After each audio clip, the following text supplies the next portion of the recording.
লৌকিক শহরের আড্ডা।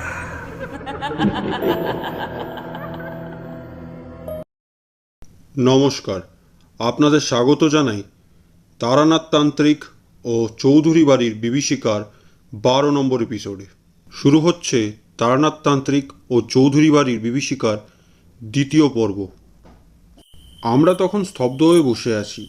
তারানাথ তান্ত্রিকের কণ্ঠে তখন গভীরতা, চোখে এক অদ্ভুত আগুন।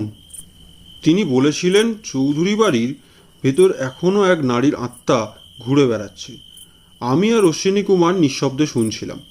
বাতাসে তখন ধূপ ধোয়ার গন্ধ এবং বাইরে ঝিঝির ডাক আরও ভয়ানক করে তুলেছে মুহূর্তটাকে।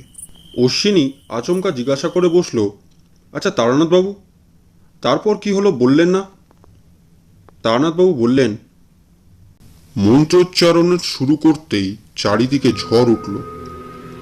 বাতাসের তোড়ে প্রদীপ নিভে গেল, কিন্তু আমি স্থির রইলাম।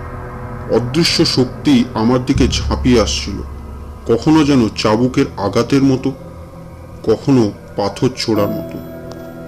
কিন্তু আমি থামলাম না, বরং মন্ত্র জপ চালিয়ে গেলাম।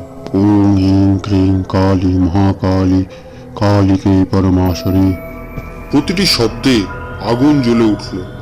আলোয় আমি দেখতে পেলাম এক কালো ছায়া ঘিরে রয়েছে আমাকে। তার চোখের দগ্ধ আগুন, মুখে ভয়ানক বিকৃতি। সে শক্তি গর্জন করছিল, কান ফাটানো আওয়াজ, যেন বজ্রপাতের গর্জন। ঘরের ভেতর দেওয়াল ফেটে যাচ্ছিল, মেঝেতে ফাটল ধরছিল।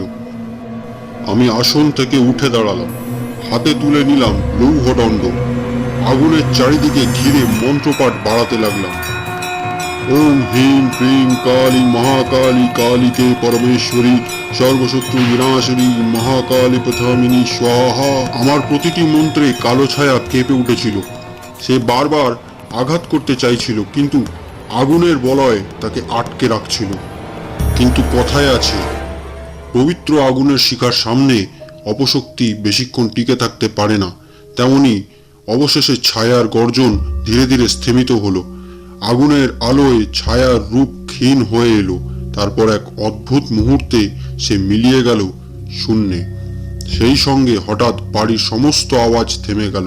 দেওয়াল শান্ত হয়ে এলো, দরজা আবারও খুলে গেল। এক অদ্ভুত প্রশান্তি নেমে এলো চারিদিকে। চৌধুরী বাড়ির অভিশাপ ভেঙে গেল। এটুকু বলে তারানাথ থামলেন এবং আমাদের দিকে তাকালেন। তার কণ্ঠ স্থির, কিন্তু চোখে যেন ক্লান্তির ছায়া। তারানাথ বললেন, মনে রেখো, অশুভ শক্তি কখনো স্থায়ী হয় না। সাধনা আর বিশ্বাসের শক্তি শেষ পর্যন্ত তাকে নষ্ট করে। চৌধুরী বাড়ি আজ শান্ত, কারণ অন্যায়ের বোঝা শেষ হয়েছে। আমিও অশ্বিনী কুমার স্তব্ধ হয়ে রইলাম। বুক ধকধক করছে, কিন্তু ভেতরে অদ্ভুত প্রশান্তি ছড়িয়ে আছে। মনে হচ্ছিল আমরা যেন নিজের চোখে সেই সংঘাত প্রত্যক্ষ করেছি। তারানাথ ধীরে ধীরে বললেন, অভিশাপ যতই গভীর হোক, আলোর মন্ত্রে তা দূর হয়। ঘরে নেমে এলো এক নিস্তব্ধতা। বাইরে রাত আরও গভীর হলো, আর আমরা দুজন নিঃশব্দে তার কথার ভার অনুভব করতে থাকলাম।